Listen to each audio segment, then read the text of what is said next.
All right, here we are. Welcome to the very first official episode of the Flow Pro podcast, a space where we breathe deeper, think wider, and we get real without the performance.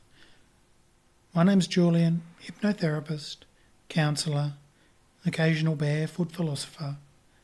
Sometimes I talk about the brain, sometimes I talk about the heart. And this pod, it's not about being an expert. It's about being honest. So let's flow.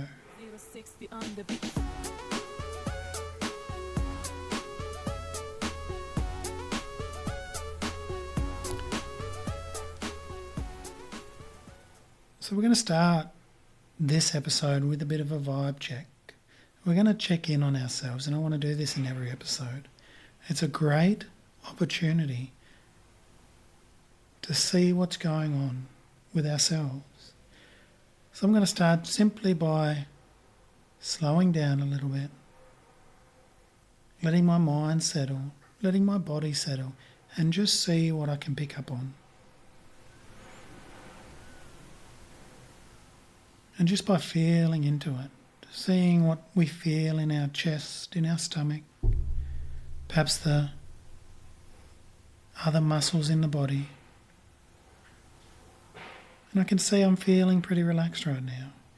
There's a little bit of tension in my stomach. Perhaps because of what I'm doing right now, bringing up a little bit of nervousness. My brain is pretty calm. I'm thinking about what I'm going to say next, obviously. But overall, I'm in a really good space, a really calm space, so you can do the same. Just see where you are, and it's okay to not feel 100% right now. That's probably why you've tuned in. Just simply acknowledge what's there. Even welcome it. Say, I feel you, I hear you, and it's okay. What do I need to hear, and what do I need to feel right now to move through this? Because whatever you're feeling right now is simply a feeling. And just like every other feeling, you can move through it too. So just take a moment, check that vibe, breathe into it, ask yourself, what do I need to know right now from this feeling, and then step through it. And when you're ready, return to this space, into this place, and we can get started. So this being the first official pod, there's a few things I want to talk about. I did record an earlier pod, but there were some recording difficulties, which I've had a bit of this week. But I want to start at the very top and just talk a bit about myself, just quickly. I'm a hypnotherapist, dad, husband, all the good things. And I want to step into that space of being a father, a dad, and talk about that for a bit. I'm sure there's a lot of dads listening. I'm sure there's a lot of mums too. So let's say being a parent. But I can only talk from being a dad because I'm only a dad. And his mum's his mum. Isn't it interesting being a father, being a dad? And when I think about it, I love it. I love being a dad. I love the idea of being a dad, but it is very challenging. And I always get to thinking, especially being in this field of work, and really understanding and recognising the damage that childhood done to a lot of people. And no matter what you do as a parent, there's going to be mistakes along the way. There's no doubt about that. There's going to be some form of trauma, should we say, the way, we've parented, whether it's good or bad. You can be too nice. You can be too harsh. You can be too stoic. Can you be too loving? That's a question I don't know. But how do you find the balance between give and a little bit of push? I mentioned this to my wife just the other day. I was like, sometimes I feel like, and it was a little bit in jest, fair to say, I wouldn't really do this, but sometimes I feel like I should be much meaner to Malachi, and maybe ignore him a bit more. So then he'll work harder in life to try and please me. And I laugh a little bit because it was in jest. But I'm sure a lot of people listening to this have that experience for themselves where they've always tried and worked real hard to please their parents because they didn't get enough attention as a young person. Look, I was in that exact same boat. I would have loved a lot more love and a bit more attention and support and these things. But what would have I become if I did get those things? And it's really hard to gauge, isn't it? It's really hard to really truly figure out what's going to work and what's not going to work.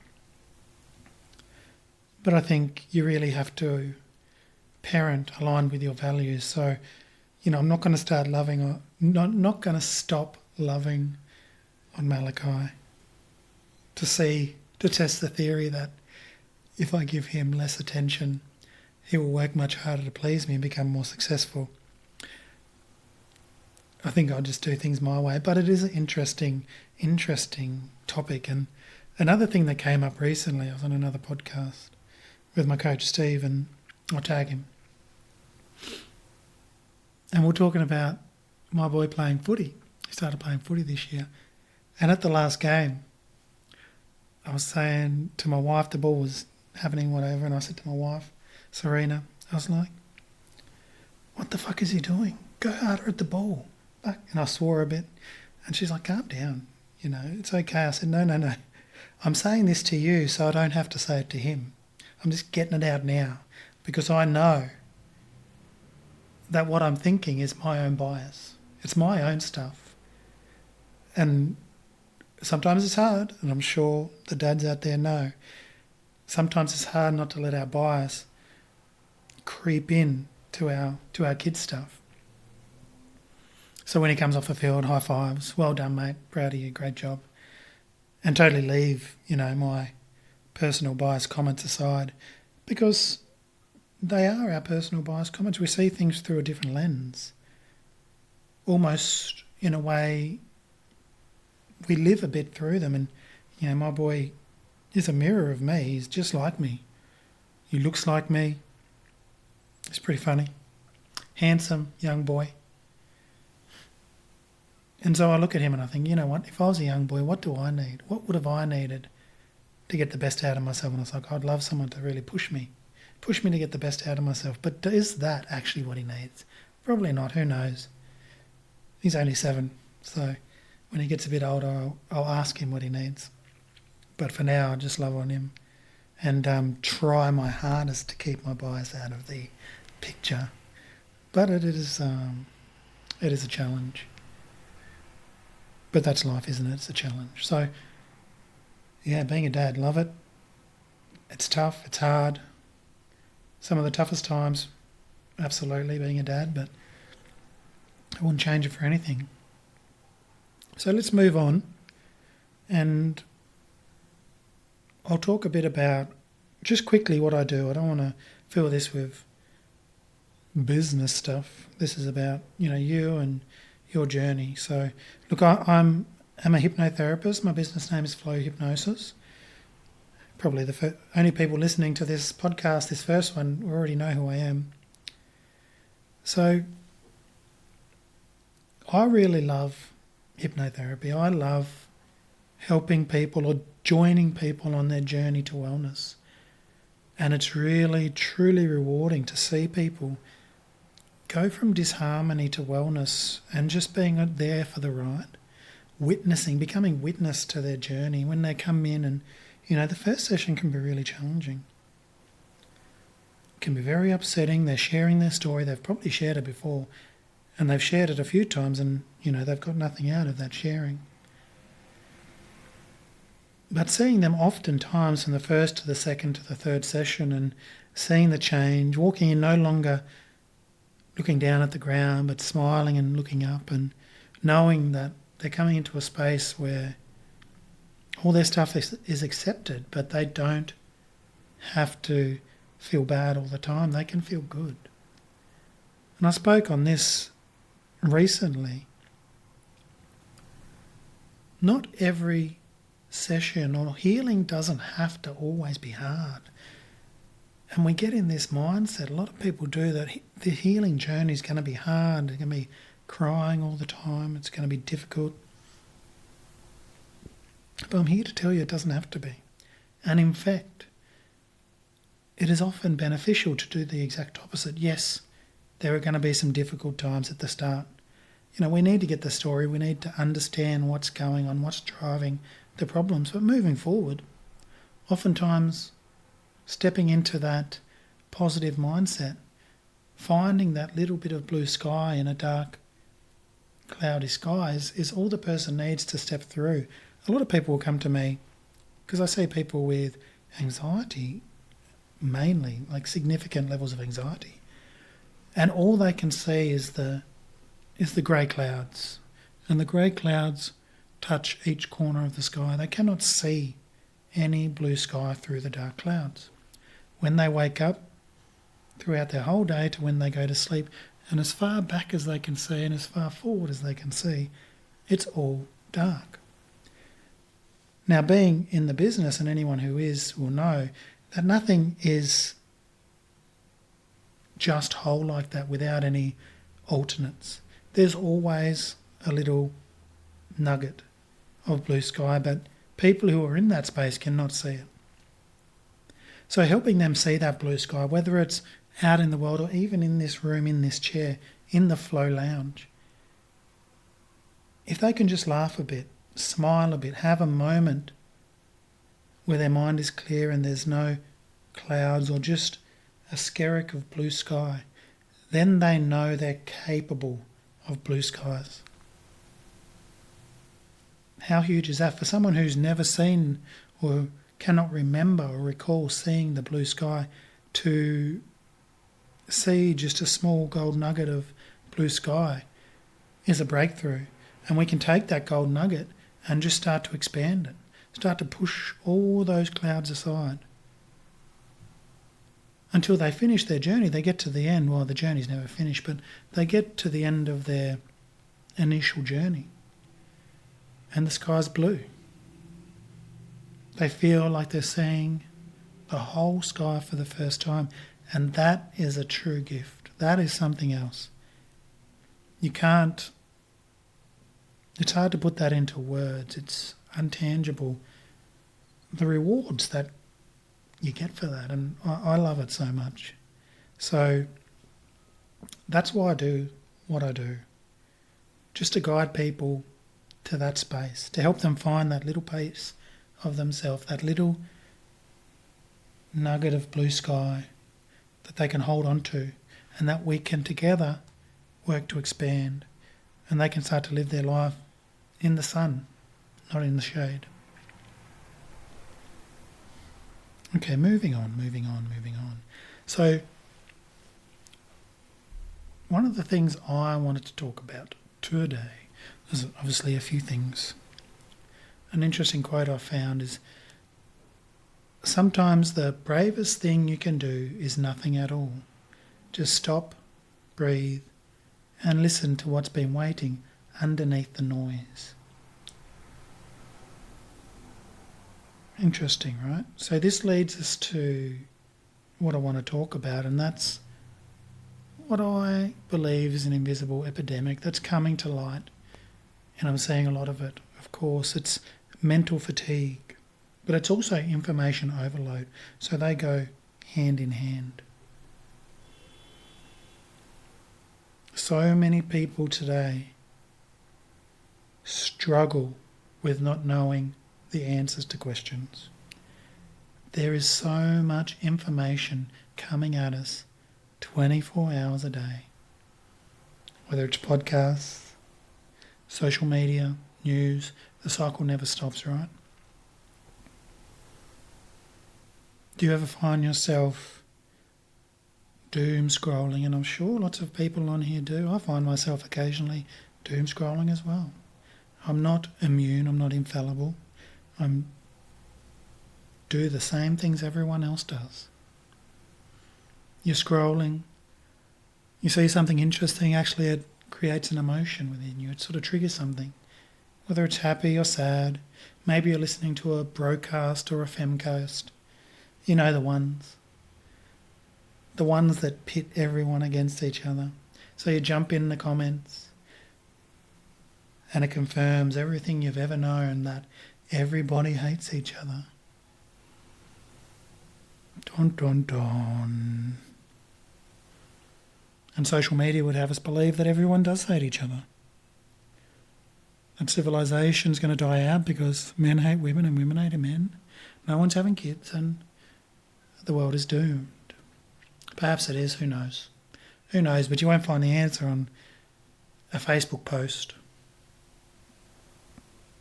That I know.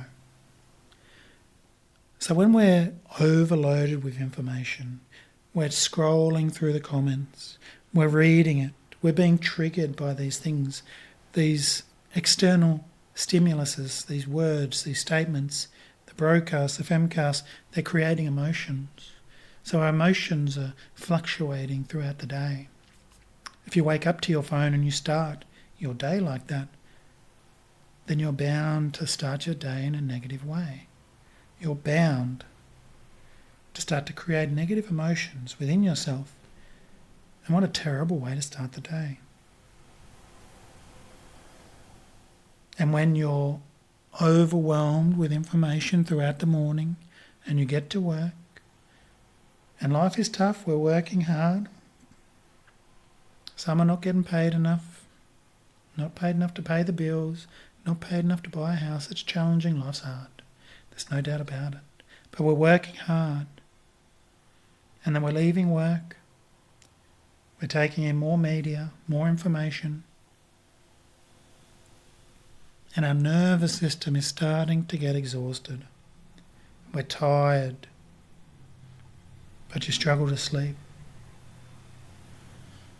Your mind's running at 1,000 miles an hour. You're thinking about work. You're thinking about life as we know it, the battle of the sexes, the alien invasion, a meteorite hitting Earth. Were dinosaurs real? Is the Earth really flat? And it just keeps on going. Whose mind does that? I'm sure lots of people do. And this leads to burnout.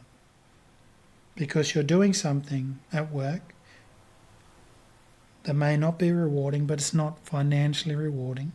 So you're not getting compensated, but you're also not enjoying what you're doing. And they can have a bit of overload. You're taking information from hundreds of people around the world with biased views, illogical views. People with stable views probably don't post in those places. Facebook's certainly not going to allow the algorithm to notice them. You've got decisions to make. Bills, food, holiday. What are you going to do? So you don't do anything. It's too much. You sit down and you scroll again. And the cycle repeats. You might think you're lazy, but it's not laziness. You're depleted. You've got nothing left to give. You're not broken. You're simply just running on red without even realising. See, we've built lives, the life that we live, that our bodies, our minds were never designed to survive. Our minds are buzzing, but underneath it, we're bone tired. This isn't a thinking problem. This isn't a feeling problem. It's wiring. It's how we're wired. We weren't wired to automatically have all this information. If someone asks you a question or you see something and you need to know the answer, do you wait till the end of the day to find the answer, or do you just Google it straight away? The unknowing is so scary for some people because we've become a society that needs to know the answer now. And that's not good for us.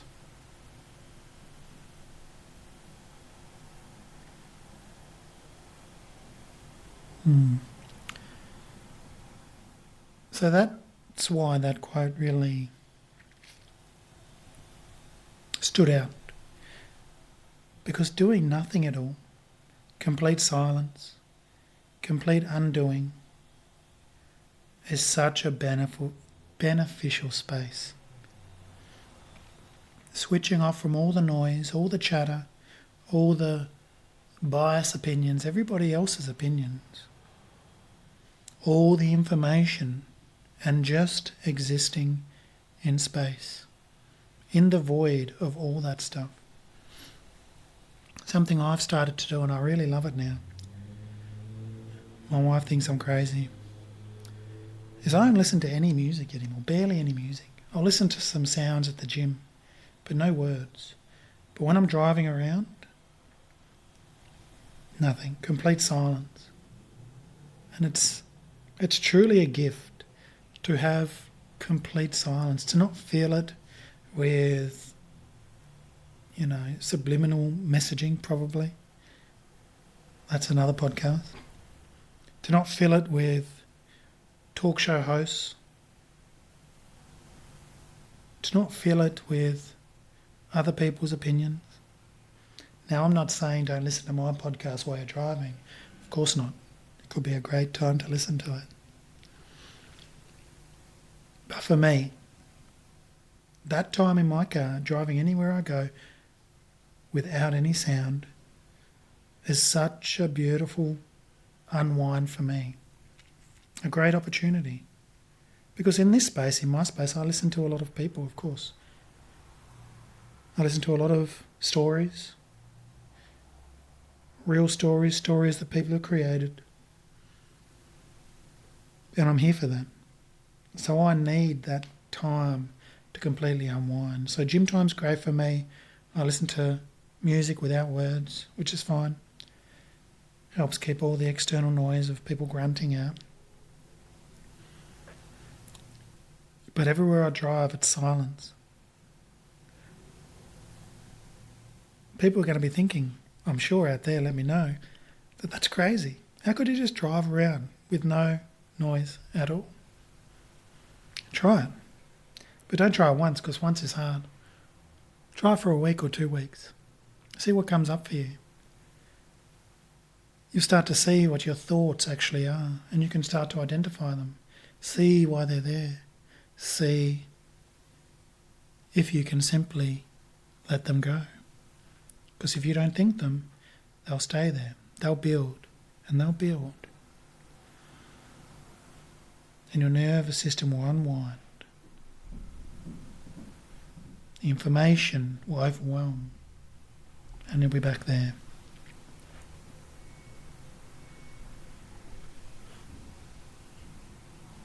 Another possible thing you could do is simply taking a moment of stillness, of quietness, and just having a moment to exist.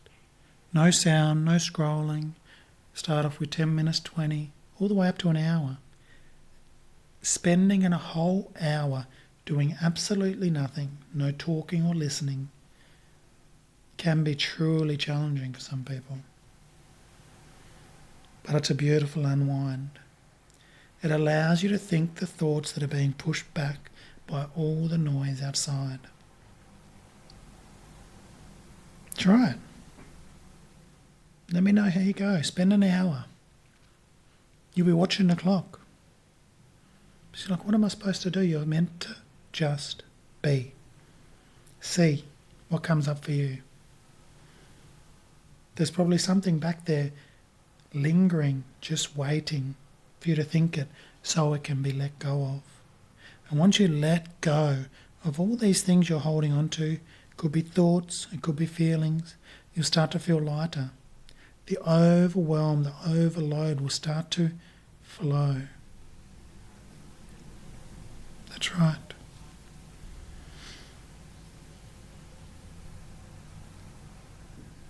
Okay.